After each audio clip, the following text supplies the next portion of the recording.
Hello friends, today we learn about the pathophysiology of pneumonia. Pneumonia is the leading infectious cause of mortality in children worldwide, accounting for 15% of all deaths of children under 5 years old. Pneumonia is the inflammation of lung parenchyma. Classification according to WHO: no pneumonia when cough or cold, no fast breathing, chest kinroing or indicators of severe illness. Pneumonia called when less than 2 months old baby, the respiratory rate increased more than 60 breaths per minute, and 2 to 12 months old more than equals to 50 breaths per minute, and 12 to 60 months old more than equals to 40 breaths per minute.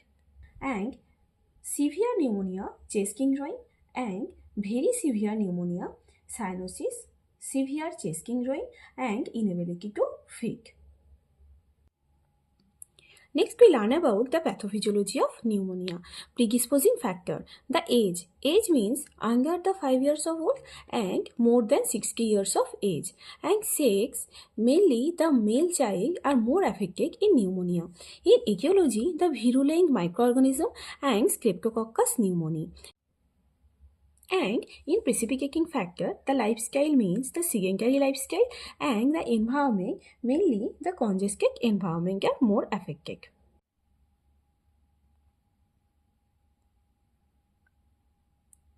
Pneumonia occurs not only the bacterial causes but also the another causes of microorganism. Like in case of the bacterial pneumonia, it may caused by pneumococcus, streptococcus, staphylococcus or Haemophilus influenzae and Haemophilus pertussis.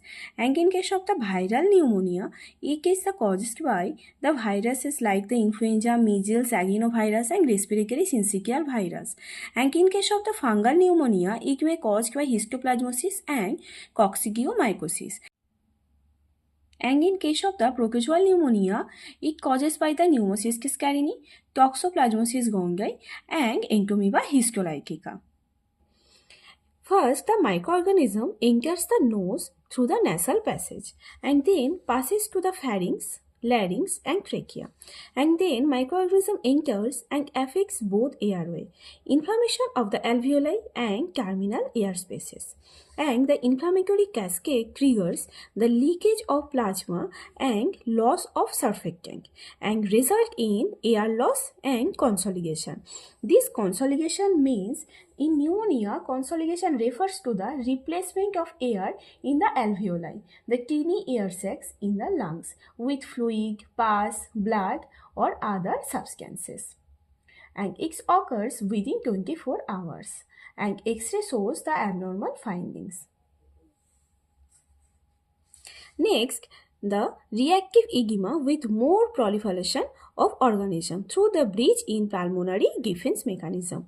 Then this is followed by 2 consecutive stages of consolidation in the involved lobe, and then in early consolidation, reg hepatization occurs due to collection of polymorphonuclear leukocytes or fibrin and RBC, etc. And in second phase of consolidation, gray hepatization takes place with deposition of fibrin and active phagocytosis.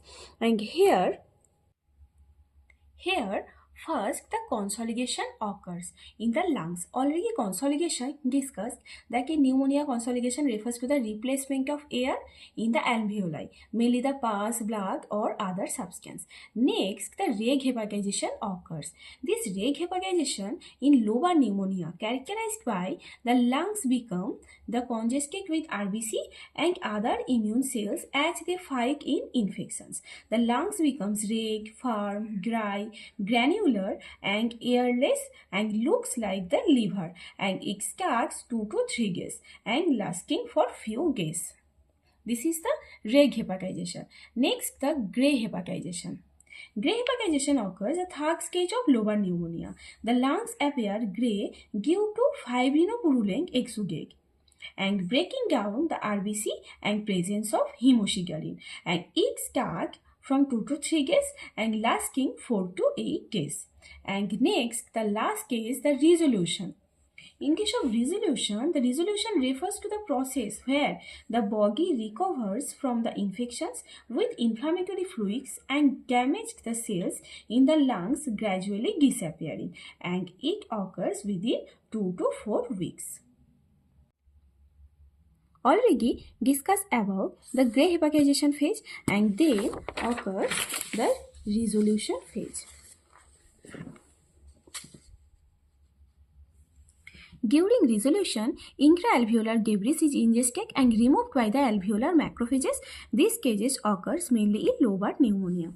Then, in bronchopneumonia, viral pneumonia and staphylococcal pneumonia. In case of bronchopneumonia, a patchy consolidation involving one or more lobes occurs and the neutrophilic gag is centered in bronchi and bronchioles with centrifugal spray to the adjacent alveoli. In case of viral pneumonia, it is usually caused the accumulation of mononuclear cells in the submucosa and perivascular space, resulting in partial obstruction of the airway. And in case of the staphylococcal pneumonia, the abscess erodes the wall of the bronchi and cavities of the abscess are filled with cracked air and thus the pneumococci are formed. From these, any causes in bronchopneumonia or viral pneumonia or staphylococcal pneumonia, the air damage occurs. And from the air damage, then infiltration of the bronchi and infectious organism lodges stimulation in the bronchioles and alveolar wall, the collapse and increase the pyrogen in the body. Due to increase the pyrogen in the body, the fever sinks, mainly the 100 degree Fahrenheit or more than 100 degree Fahrenheit. Next, the lung invasion also seen. And in case of the lung invasion, then flattening of the epithelial cells, macrophages and leukocytes, mucus and phlegm production, and then coughing occurs. Due to the infectious organism lodges the stimulation in the bronchioles, necrosis of the bronchial tissue occurs, and due to this the narrowing of the air passages and difficulty of breathing, and necrosis of the bronchial tissue and necrosis of the pulmonary tissue and overwhelming sepsis are seen, and if untreated the child, then death occur of the baby.